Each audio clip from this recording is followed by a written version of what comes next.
porque los humanos borramos con el codo lo que escribimos con la mano. Y eso es muy triste. Una de las coyunturas críticas que tiene el mundo y Colombia, que al portas de un posconflicto tendrá que tomar los correctivos trascendentales e importantes para combatir la corrupción en todos sus niveles, ligado en un liderazgo internacional que también propenda y busque que lo ajeno se respete, que el vil dinero que corrompe se utilice para el engrandecimiento y el desarrollo, no para inflar unos bolsillos a personas, entidades que no les pertenecen. Hemos visto ya carteles empresariales de importantes familias y empresarios condecorados que han tenido que ser sancionados. En el caso colombiano, vergonzoso, vergonzoso. Hay que aprender a trabajar, hay que aprender a servir con el mejor ánimo de hacer las cosas bien y decentemente, donde la palabra valga y se cumple. No son las normas las que coactivamente sean el único instrumento para que se respeten los recursos económicos y cumplan su función. Tenemos que fortalecer desde la estructura familiar, social y la academia valores. Que la gente encuentre norte de satisfacción de vivir con el conocimiento y el respeto por los demás, por los bienes. En todas las constituciones del mundo existe que los bienes son honra de las comunidades, que le pertenecen, no sé por qué tienen que emplear el conocimiento, hacer trampas.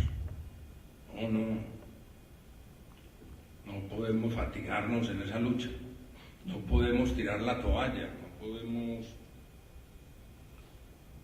hacernos ante la vista gorda, como se dice en el argot popular. No, hay que ser contundentes, hay que denunciar el delito con hombría, con franqueza, con carácter, con mucha fortaleza, porque si no, no vamos a tener una vivencia amable. Es mucho el camino que hay que hacer, por eso felicito a la facultad a cargo del doctor Jorge Quintero, que se inquiete por estas temáticas tan fundamentales. A quienes participarán en estas deliberaciones del Congreso, muchas gracias por el aporte, por hacerse presente y llegar a la comunidad con mensajes de optimismo y esperanza. Y actuar y actuar. Muy buenos días. Muchas gracias.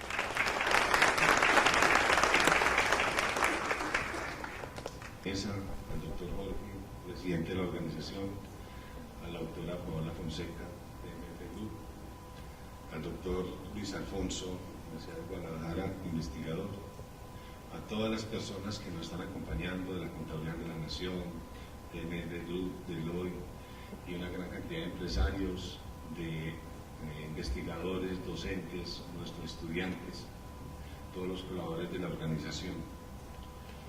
Antes de comenzar a hacer un pequeño mensaje, tal vez un poco más académico, para mí es importante resaltar el origen de la temática, porque resultamos un día trabajando sobre una profundización más allá de lo que es meramente una auditoría.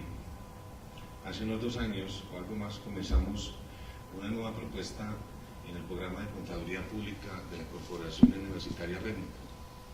Cuando venía en esos propósitos, lo ideal era trabajar sobre algún tipo de contabilidad específica y de pronto alguna que no estuviera con mucho desarrollo para tratar de que la facultad y nuestros estudiantes tuvieran una marca. En ese entonces se pensó trabajar sobre la contabilidad ambiental. ¿Qué elementos habrían que investigar? A sabiendas que en el medio el desarrollo es muy limitado, o donde se ha trabajado no ha tenido la suficiente exposición como investigación. Al pasar los días me di cuenta que nuestros estudiantes y nuestros egresados ya tenían una marca no solamente dentro de la institución, en los elementos curriculares, sino en el sector productivo, que lo buscaban mucho por el mismo concepto, por el concepto del control y la auditoría. Ahora bien, ¿qué temas tratar que estuviesen allí y que de pronto no fueran tampoco los comunes, pero que fueran parte de la coyuntura social? Así fue que en un momento logramos identificar que tal vez de las áreas menos trabajadas eran precisamente las áreas de la corrupción, y que estaban todos los días detrás de nosotros. Que levantábamos y prendíamos los noticieros de la radio, de la televisión, y con toda seguridad, al menos una noticia estaba relacionada con la corrupción, en cualquiera de sus formas, ya sea porque es fraude, ya sea porque es lavado de activos, ya porque sea financiación del terrorismo. Cualquiera de las áreas que como sombrilla el crimen económico hacen parte de los elementos que más nos aquejan hoy como sociedad, como personas, y que de alguna forma está influenciada ya dentro de nuestra conciencia. Ese trabajo ya se comenzó a hacer con un proyecto de investigación y que en última instancia abocó a este congreso, cuya primera versión la hicimos el año pasado, y tal vez con asuntos de sensibilización. Este año la propuesta era trabajar un poco sobre los temas que de alguna forma aquejaran a las pymes en cualquiera de sus ámbitos, pero que en la realidad aquejan es a las personas, cada una individualmente considerada, no necesariamente como empresa, a pesar de que la empresa es utilizada o es herramienta para unos y otros. En la búsqueda de esos procesos de sensibilización, consideramos de que este año podríamos agregarle conceptos del Estado, cómo está manejando su corrupción, cómo están haciendo los procesos para que sus ejercicios de control, para que la normatividad de alguna forma esté influenciando el mejor estar y el mejor manejo de los recursos públicos. Obviamente en el recurso privado, también para evitar el riesgo en que de una u otra manera se den los patrimonios empresariales. Ahora, desde el punto de vista académico, quisiera darles otro mensaje, haciendo como una introducción frente al evento. No queda más que reconocer que la corrupción trascendió a nuestros días, no por efectos de lo que hoy somos, sino tal vez por herencia. Muchas de nuestras familias han sido víctimas y otros tal vez sido victimarios. Por lo tanto, la que está afectada allí no es tal vez los capitales, sino lo que está afectado allí es la conciencia. Y claro está, sin dejar de mencionar, que las autoridades en muchos órdenes también está influenciada y tiene sus riesgos. Por lo tanto, la parte más compleja de toda es que nosotros, los ciudadanos, que a veces nos denominamos de a pie, estamos teniendo en cuenta este mensaje como si fuera parte del paisaje. Se nos volvió tan común escuchar de la corrupción que ya es un asunto de lo más normal que está en nuestras vidas. En este contexto, la academia y el sector real y muchas otras cosas de la vida cotidiana utilizamos la estadística como una herramienta para tomar decisiones.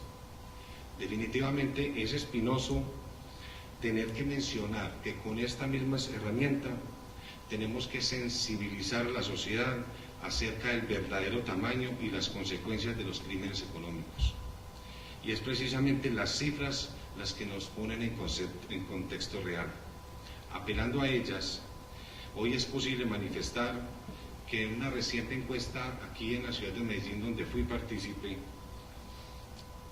representando a las 10.850 pymes que hay en Cámara de Comercio registradas, de ellas aceptaron el 45.2%, que de alguna forma hacen o participan o dejan hacer crímenes económicos y que no son transparentes.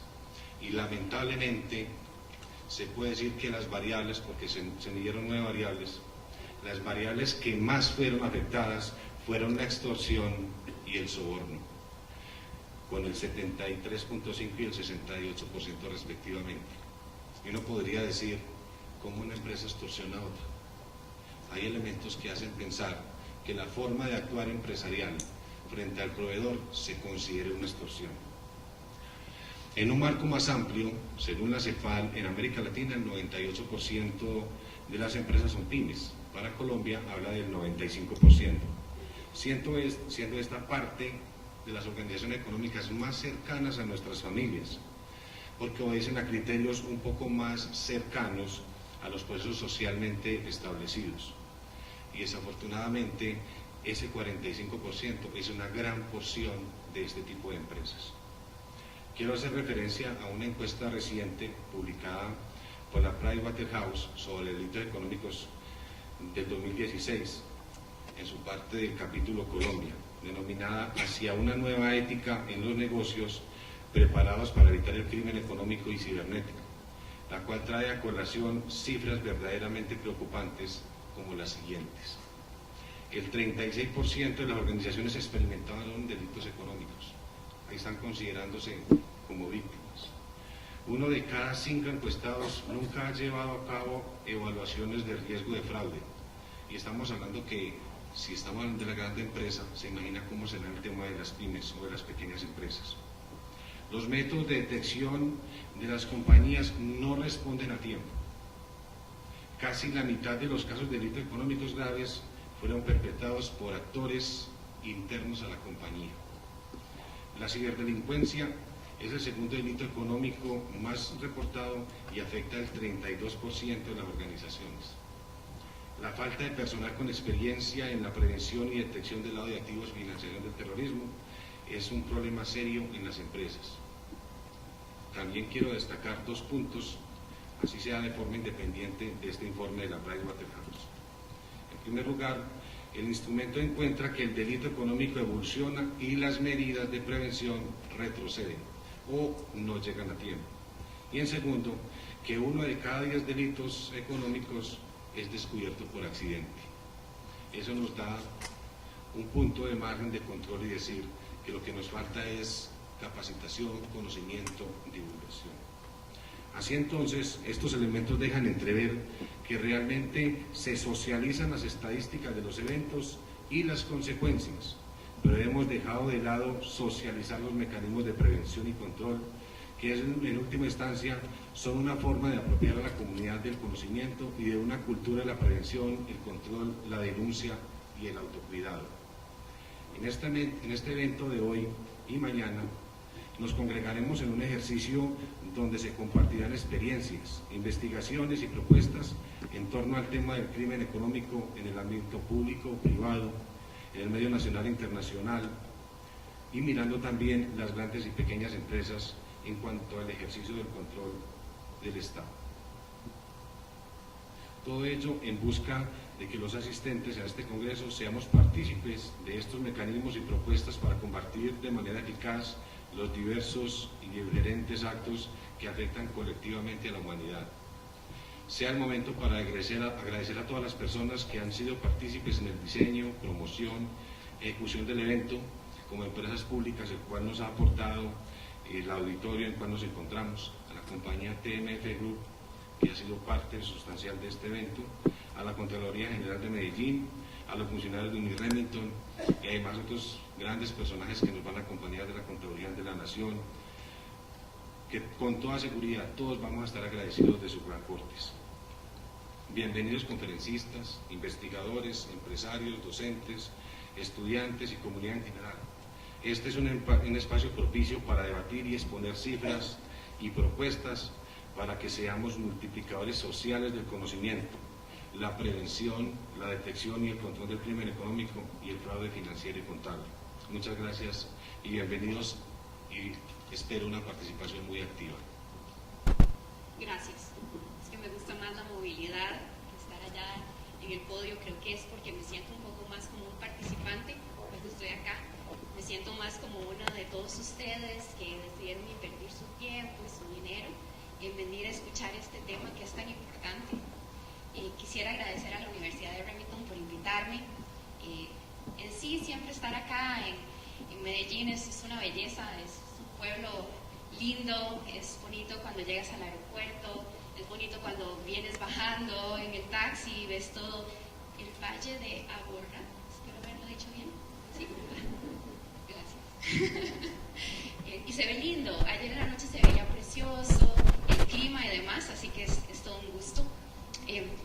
Desde ayer en la noche, que tuve la oportunidad cuando conocí a otros de los expositores y demás, pues seguía esta idea en mi mente, ¿verdad? Es el enfoque del tema que les voy a presentar el día de hoy, los beneficios económicos, el correcto, porque durante mi vida profesional he tenido muchas experiencias de cómo realmente hay un valor agregado en estar aquí sentado donde ustedes están. Pero hay una parte muy importante y es realmente puedo estar enfrente de un auditorio y expresarles muy concretamente la importancia. Y creo que cada una de las conversaciones que tuvimos hoy en la mañana, con todo el equipo y demás, pues me reafirmó que este era el tema y que espero realmente que cuando terminemos mi conferencia, el muchacho me pase la paletita de que ya me faltan 5 minutos, hayamos llegado juntos a esa conclusión tan importante. Okay. Preguntas. Y ya tengo 2 voluntarios, ¿verdad? Felipe y Luis me habían dicho más temprano que sí me iban a responder. ¿Verdad? Estamos. ¿Cuántos han escuchado el término GAFI?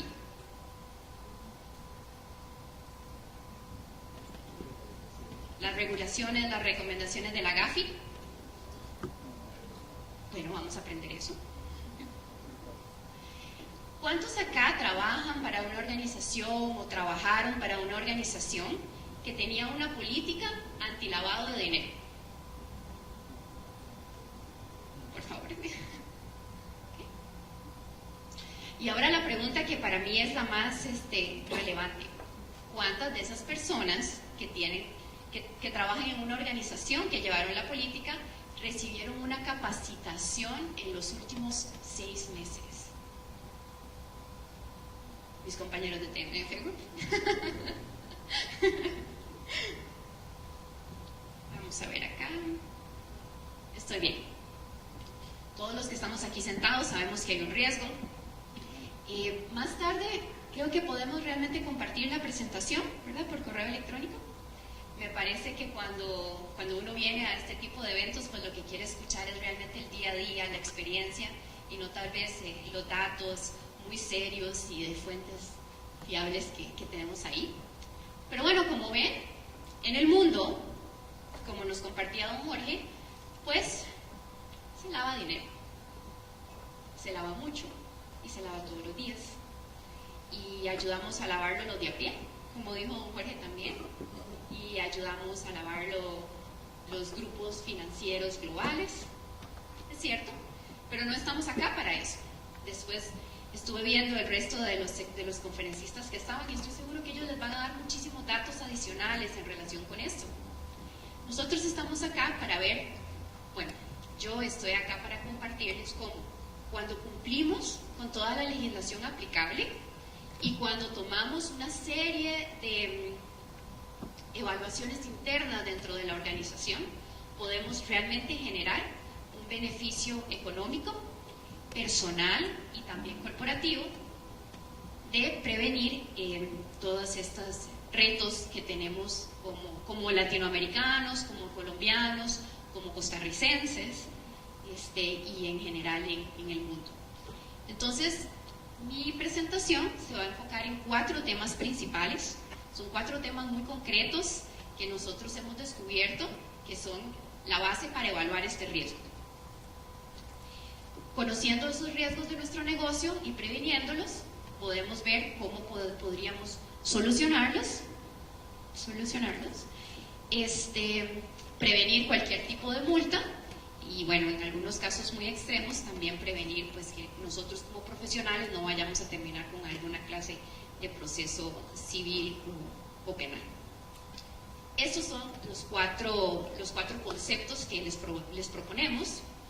El primero es la legislación aplicable.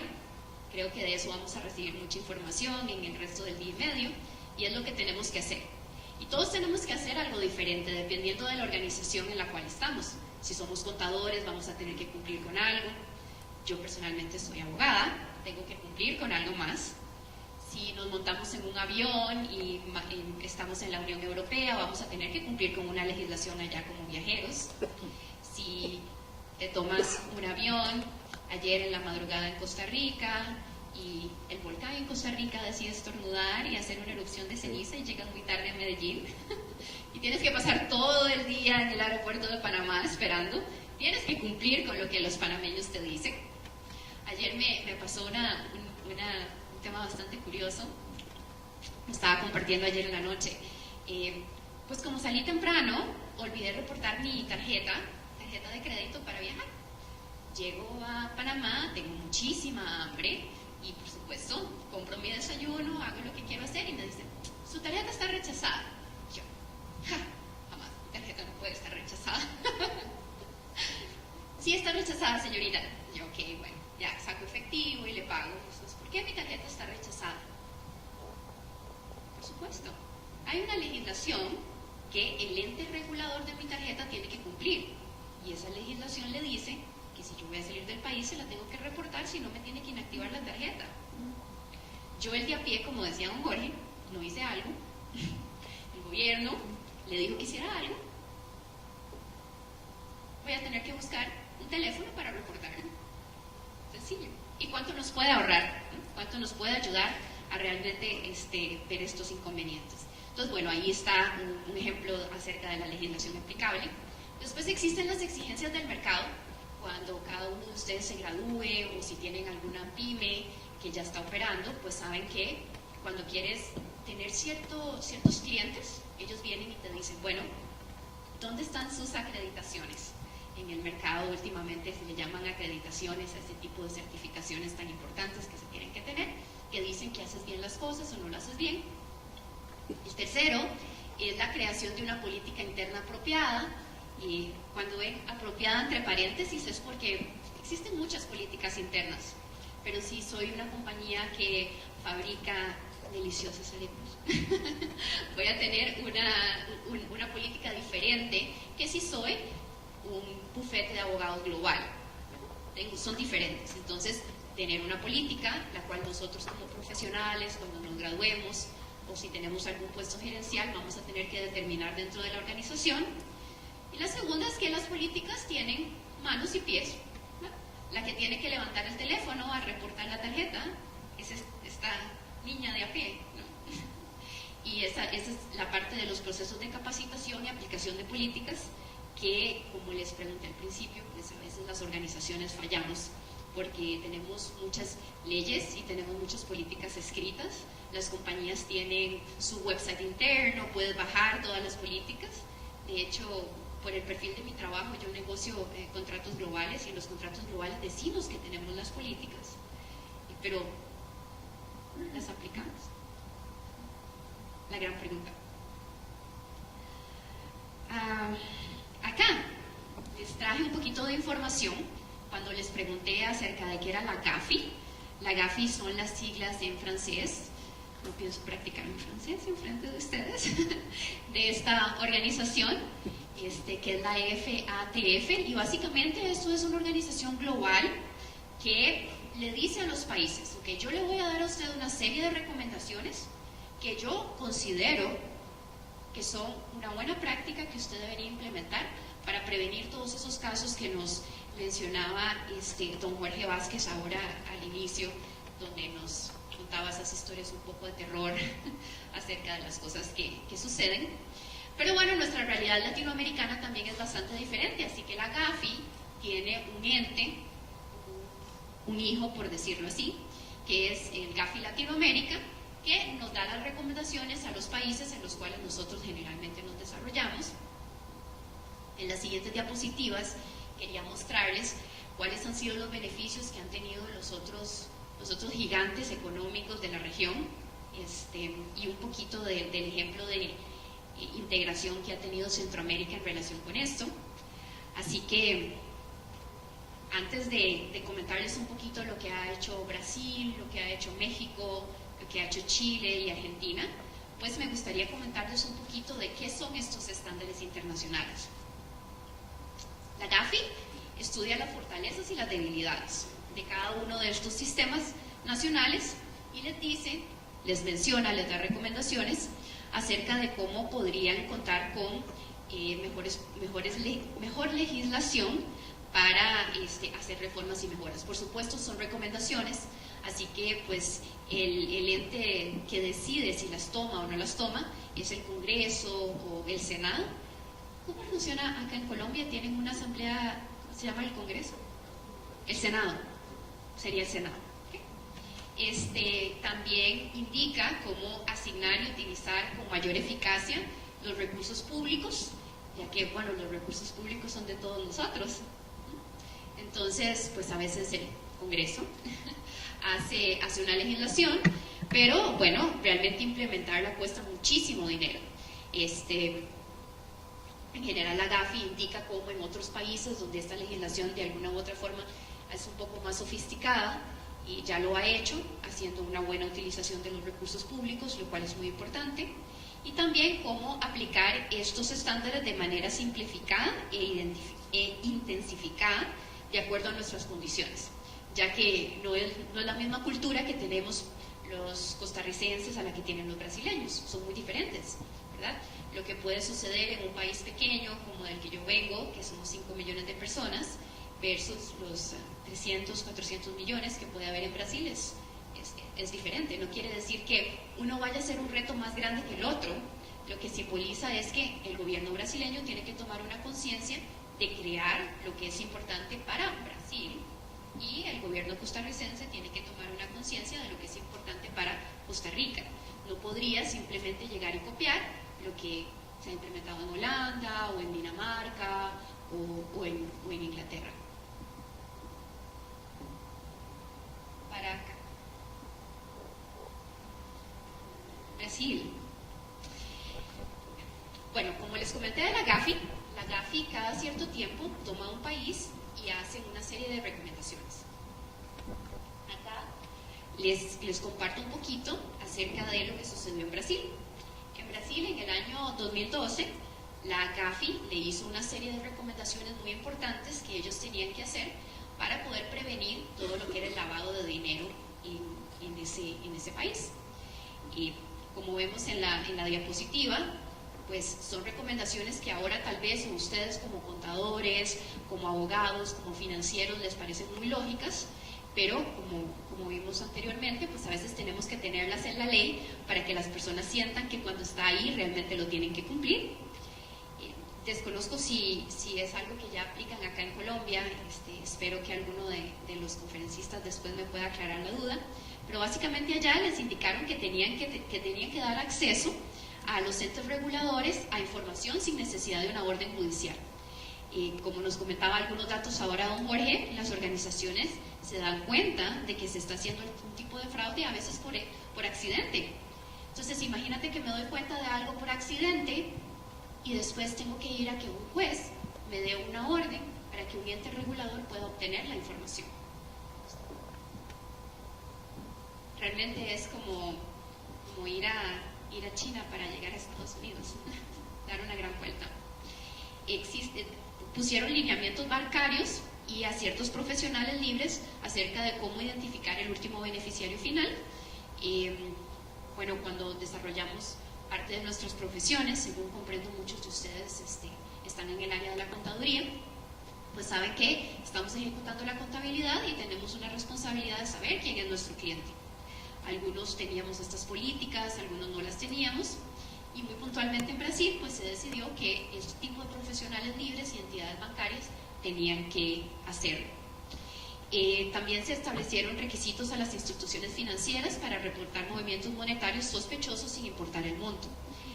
Anteriormente, pues se veía este concepto de lavar dinero en millones de dólares, millones de euros, y en realidad los datos nos muestran que el dinero se lava de a poquitos. Importantísima esta recomendación de la GAFI, de realmente tener que reportar sin importar el monto, y realmente ha creado un impacto muy grande. Y después la inclusión de los datos personales para procesar transferencias, como el número de identificación, el domicilio, el país, la fecha en la que se envía y quién recibe los fondos. De nuevo, parecen temas muy sencillos, pero en realidad eran temas que puntualmente en el 2012 no se cumplían en Brasil, y gracias a esta implementación ha habido un cambio muy, muy importante. ¿Cómo vamos con el tiempo? México, nuestro querido México. Ahora tenemos un ponente acá de México. Cuando iba a escribir la información de México, es un país que tiene tanta legislación y tiene tantos detalles, tuve una conversación muy interesante con nuestra oficina por allá.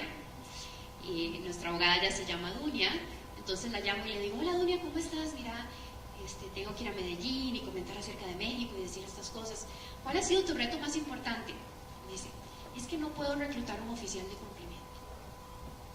¿Por qué no puedes reclutar un oficial de cumplimiento? Dice: bueno, porque ahora todas las empresas tienen que tener un oficial de cumplimiento y los salarios son altísimos y extraordinarios. Yo, bueno, tiene que haber alguien dentro de nuestra organización que podamos enviar y que se capacite. No podemos. El examen es muy difícil. Me representaría sacar a alguien un montón de tiempo operativo y tenerlo.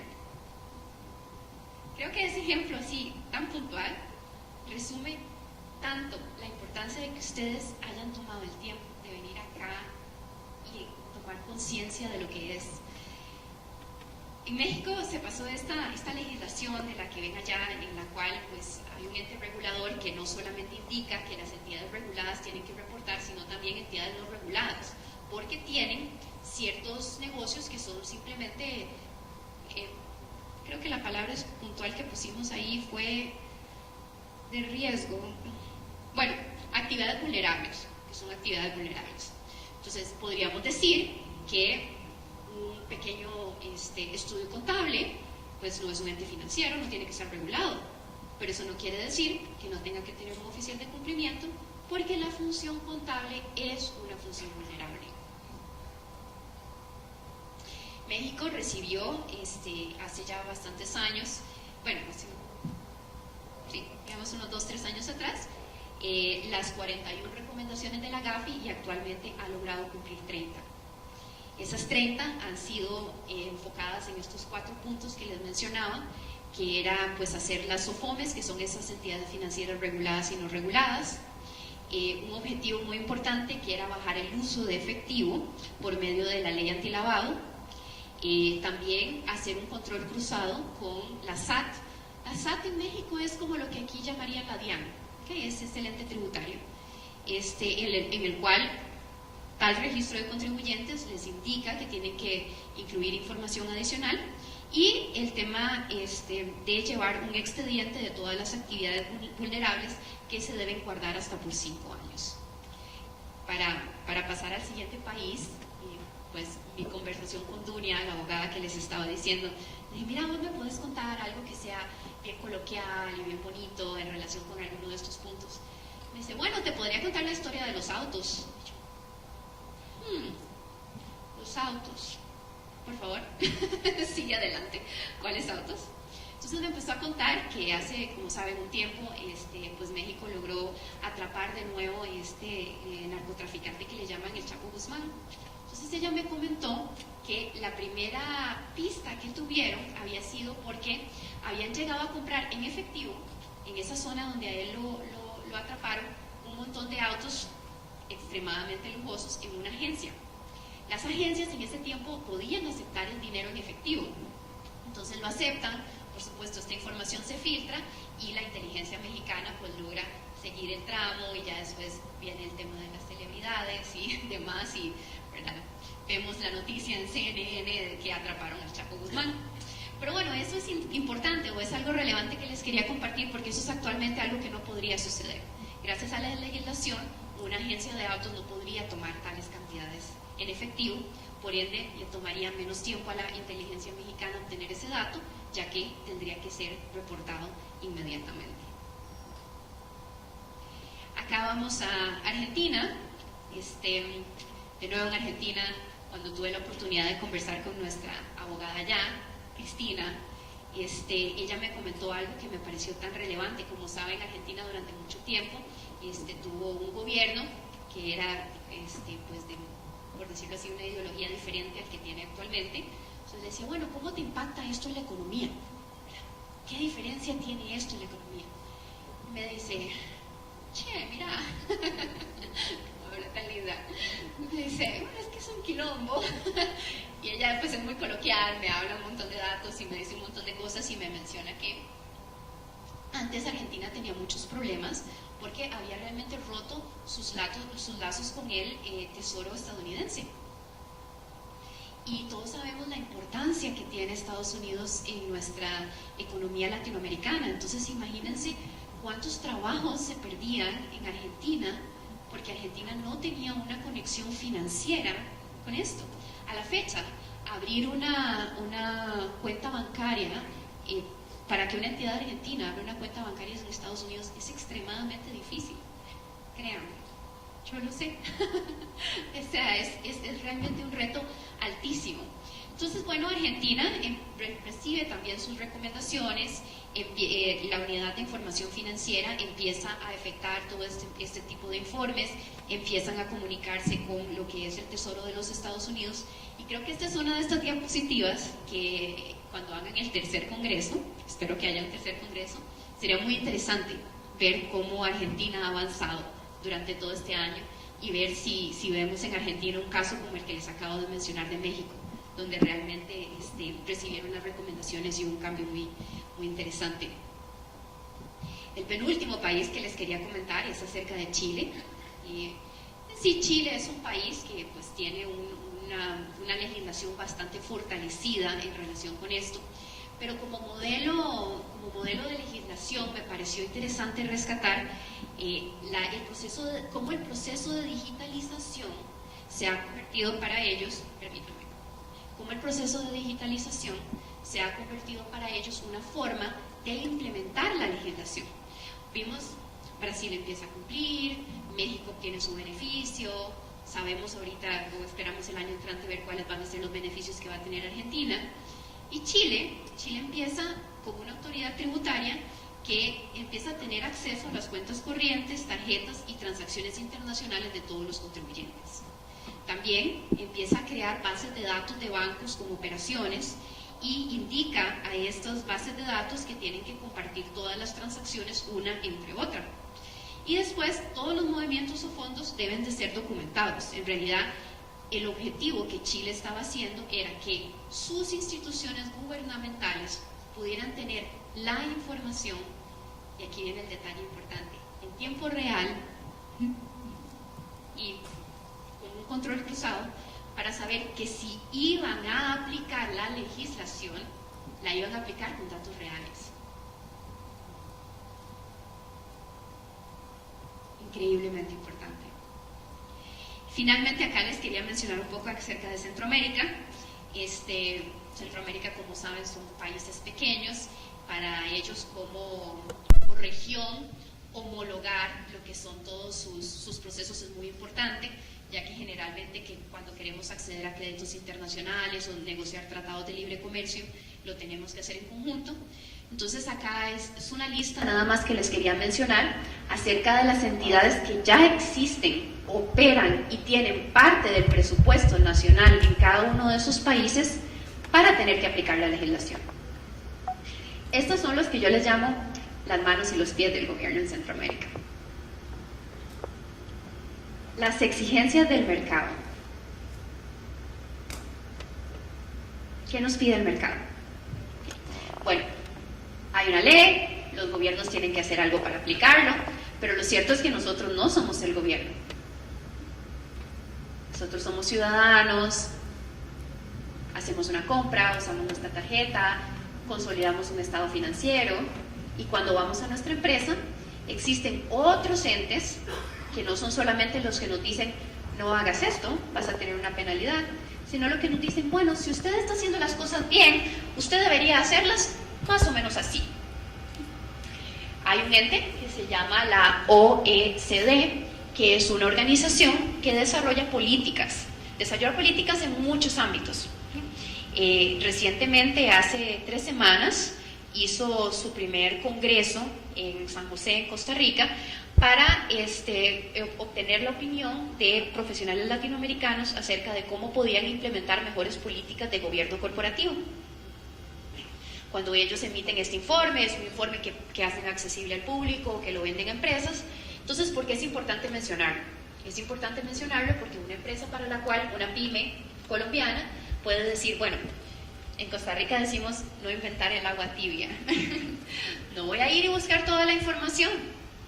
Lo que voy a hacer es ver todo este grupo que ha indicado cuáles son las políticas que les han funcionado en el pasado y voy a ver cómo puedo yo implementar eso en mi organización. Recuerdan que es algo que les he mencionado varias veces, cómo lo puedo implementar en mi organización. No es lo mismo la persona que vende arepas que la persona que tiene un bufete global internacional. Después, la preselección de proveedores. Acá tengo una historia bastante personal. Yo, para la organización para la que trabajo, llevo 10 años trabajando. Cuando yo empecé a trabajar, era uno de ustedes sentado allá, y hubo un punto más o menos en el año 3 en el cual tuvimos la oportunidad de que la organización creciera.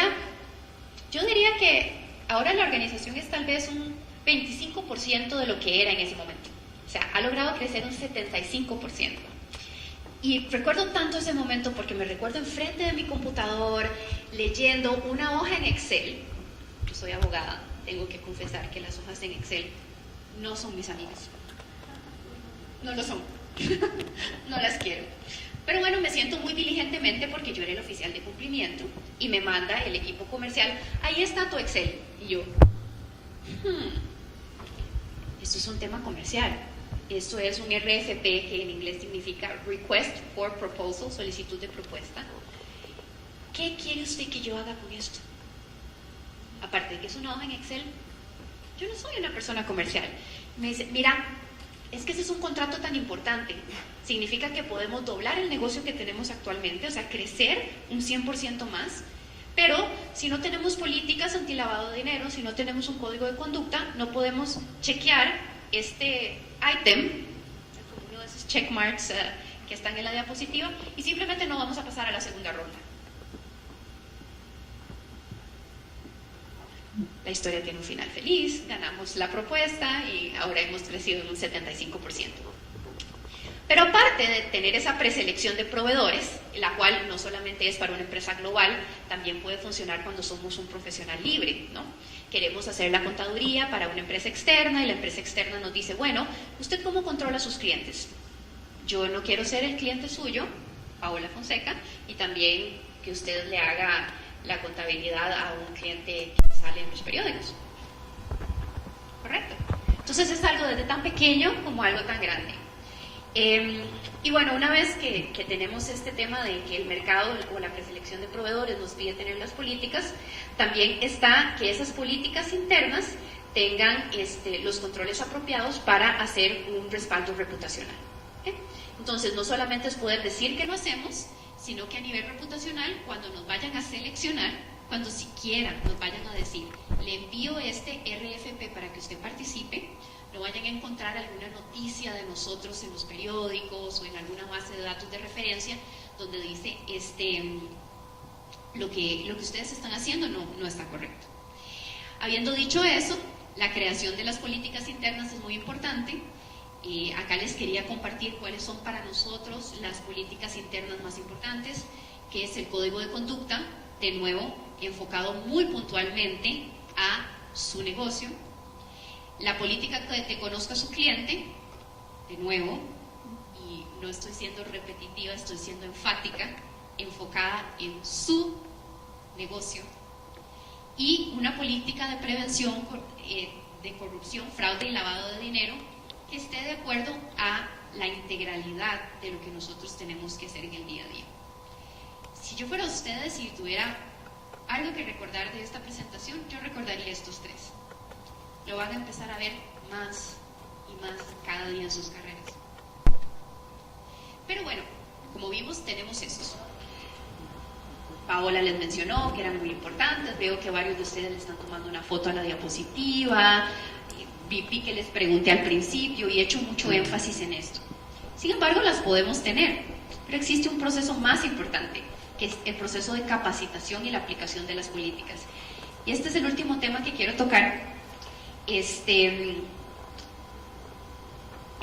mejores prácticas, es cierto. Acá hay muchos profesionales que pueden contratar para hacerles un buen cuestionario de conozca a su cliente, para que ustedes sepan realmente lo que quieren saber. También existen organizaciones como las que ya les decía, que les da un formato predeterminado de lo que es un buen código anticorrupción dentro de la empresa. También pueden tener políticas en las cuales dice que el Departamento de Recursos Humanos, apenas ingresa el empleado, tiene que darle una copia del código de conducta, pueden mantener una copia en sus archivos. Y en fin, la compañía en general se puede asegurar de que los empleados lo reciban y que lo hagan. Sin embargo, capacitamos a los empleados y a los profesionales en relación con esto. ¿Quieren ustedes ir a trabajar a una organización que no tiene una capacitación o no tiene una política clara de cómo enseñarles a ayudarles a prevenir el riesgo? Cuando nos graduamos de la universidad, estoy hablando un poco personal, pues empezamos y decimos, quiero trabajar, ¿no? Trabajas en una organización, inviertes tu tiempo, invertimos mucho tiempo, invertimos mucho más de 8 a 5. Y llegamos a casa y el sábado de la mañana hablamos con la familia, lo que la organización está haciendo y no está haciendo.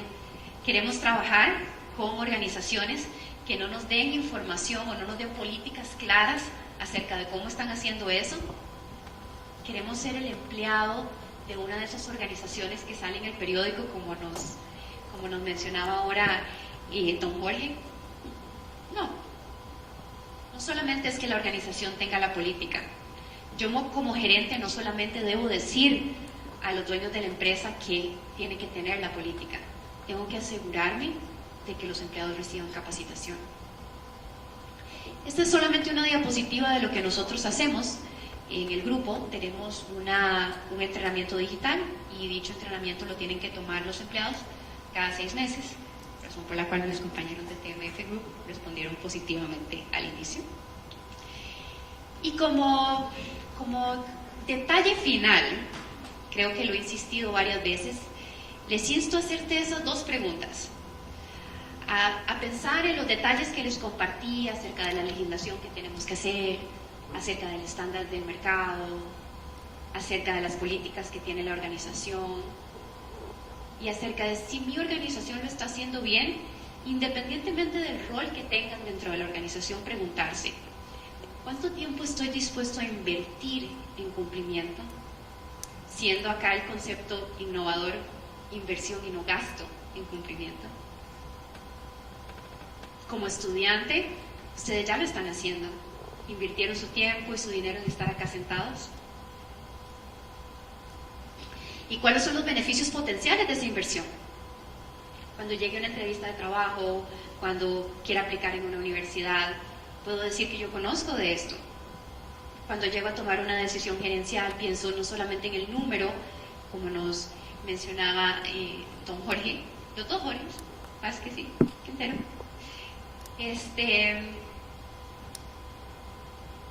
Realmente estoy tomando esto integral como un ciudadano de a pie y haciendo las cosas bien, como un gerente, como un CEO, como un director financiero que lo estoy haciendo bien, ¿o no?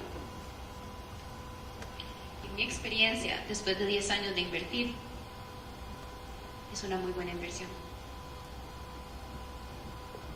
Muchísimas gracias.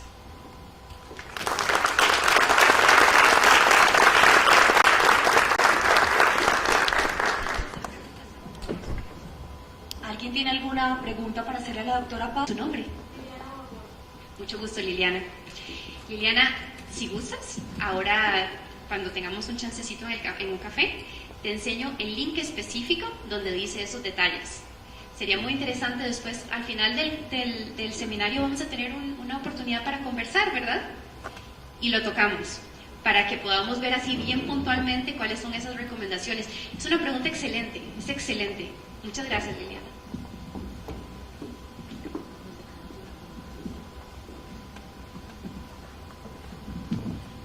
Mencionaste el caso de Chile.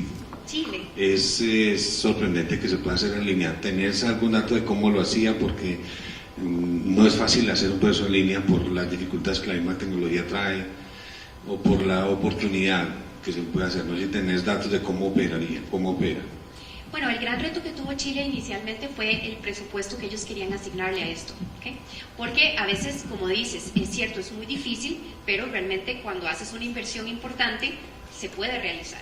Entonces imagínate que tenías primero que convencer a todas las empresas que se digitalizaran, ¿verdad? Que fueran a ser digitales. Eso quiere decir que todos los contadores tuvieron que cambiar su chip de la forma en la que lo hacían. Eso fue un gran reto. Y la segunda parte, pues también que los funcionarios que lo estaban implementando, pues estuvieran, digamos, por así decirlo, comprometidos con el proyecto. No conozco tanto exactamente de la política en sí, digamos, por decirlo así, chilena, pero de nuestra experiencia como contadores, 10 años de hacer esto, fue un apoyo gubernamental increíblemente importante, o sea, realmente una plataforma en la cual ibas a las autoridades gubernamentales y ellos te daban la información. Y segundo, crear regulación para esos profesionales que tenían que cumplirlo. No era opcional para ellos, sino simplemente tenían que digitalizarse. Por ejemplo, la firma digital. No puedes tener una verdadera digitalización si no tienes una firma digital. Como empresa tienes que obtenerla, como profesional tienes que obtenerla. Le pongo el sign-in, es como un término que se utiliza mucho en el mercado, y bueno, ese es mi nombre. Ahí entra todo un tema de seguridad informática, pero esa es una pregunta diferente. Gracias. Hola. Luis. Sí. No, aprovechando tu experiencia, me gustaría saber, porque esto, como tenés un gran bagaje, digamos, en muchos países, me gustaría saber cuál es el país que tiene la legislación o el bloque de legalidad mucho más fuerte, donde podamos tener mejores prácticas en lo que son fraude financiero, lavado de dinero. Definitivamente existen dos legislaciones globales que son el estándar de esto. Uno es el FCPA, que es de los Estados Unidos, y el otro es el UK Anti-Bribery Act, que es de Gran Bretaña.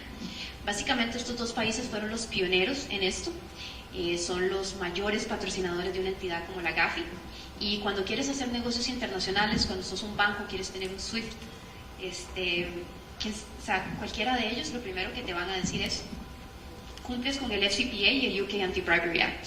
De hecho, la mayor parte de los códigos de conducta y las políticas antilavado de dinero que hacen las empresas, si entran al website de Google, Amazon, en fin, todas estas, están de una u otra forma basados en lo mínimo del FCPA y el UK Anti-Bribery Act, y después agregan algo para su industria.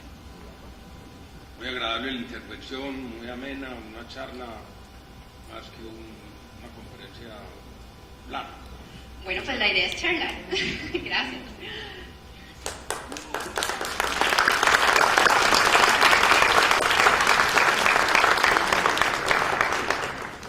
Muchas gracias.